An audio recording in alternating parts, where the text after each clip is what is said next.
Buenos días, profesor Byron. A nuestro grupo le tocó exponer la bioquímica genética. Los integrantes son Luis Manuel, Yasneli, Scarlett, Angel Justino y su servidora. ¿Qué es la bioquímica? Si bien sabemos, la bioquímica es la química de la vida, es decir, la rama de la ciencia que se interesa por la composición material de los seres vivientes. Esta ciencia estudia los compuestos elementales que forman y permiten que los seres vivos se mantengan con vida, es decir, las proteínas, los carbohidratos, los lípidos y los ácidos nucleicos. Por otra parte, la bioquímica también estudia los procesos y reacciones químicas que ocurren entre estos compuestos, tanto en las células como en el organismo. A este conjunto de reacciones bioquímicas se le denomina metabolismo. Metabolismo cuando se trata de la transformación de compuestos en otro. Catabolismo cuando se trata de la degradación de compuestos para la obtención de energía. Y anabolismo cuando se trata de la síntesis de compuestos complejos a partir de sustancias más simples. Es una ciencia eminentemente experimental que ocurre al método científico, es decir, a la comprobación de los experimentos mediante numerosas técnicas instrumentales, comprensión molecular de la vida. Es lógicamente consecuencia del desarrollo de la teoría celular y del desarrollo moderno de la física, química y biología. Bien, ¿qué es la genética? La genética es una rama de la biología que estudia cómo los caracteres hereditarios se transmiten de generación en generación. Los genes son las unidades de información que emplean los organismos para transferir un carácter a la descendencia. El gen contiene codificadas las instrucciones para sintetizar todas las proteínas de un organismo. Estas proteínas son las que finalmente darán lugar a todos los caracteres de un individuo. Cada individuo tiene para cada carácter dos genes, uno que hereda de su padre y otro que hereda de su madre. Hay genes que son dominantes e imponen siempre la información que contienen. En cambio, otros son recesivos y en este caso solo se expresan en ausencia de los genes dominantes.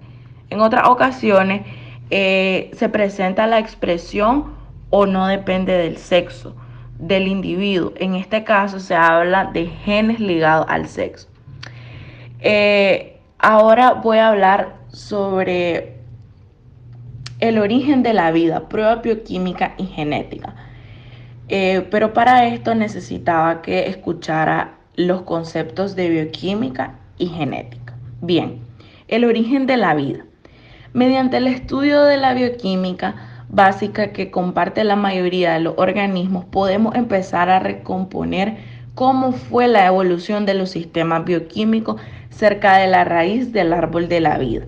Sin embargo, hasta comienzos de la década de 1980, un problema del tipo el huevo o la gallina tuvo perplejo a los biólogos. En todos los organismos actuales, los ácidos nucleicos ADN y ARN son necesarios para construir las proteínas y las proteínas son necesarias para construir los ácidos nucleicos. ¿Qué fue primero, el ácido nucleico o la proteína? El problema se solucionó cuando se descubrió una nueva propiedad del ARN. Algunas clases de ARN pueden catalizar reacciones químicas. Esto significa que el ARN puede tanto almacenar información genética como originar las reacciones químicas necesarias para copiarse a sí mismo. Este descubrimiento solucionó provisionalmente el problema del huevo y la gallina. Los ácidos nucleicos, en particular el ARN, aparecieron primero y más tarde la vida cambió a una herencia basada en el ADN. Otra línea importante, pruebas bioquímicas son unas moléculas extraordinariamente frecuentes. Como cabría esperarse, muchas de las reacciones químicas que tienen lugar en tus propias células, en las células de un hongo y en una célula bacteriana son bastante diferentes entre sí. Sin embargo, muchas de ellas, tales como las que liberan energía para proporcionar combustible para los trabajos de la célula, son exactamente las mismas y dependen exactamente de las mismas moléculas, dado que estas moléculas son universales y tienen una importancia crucial para todos los seres vivos. Se cree que surgieron muy temprano en la historia de la vida, por lo que se ha probado fósiles moleculares, el ATP trisfosfato de adenosina, que se muestra debajo, es una de estas moléculas, es esencial para proporcionar energía en los procesos celulares y es utilizada por todos los seres vivos. El estudio del ATP y de otros fósiles moleculares ha revelado que son sorprendentemente comunes. Muchos fósiles moleculares están emparentados cercanamente con los ácidos nucleicos, como se muestra abajo.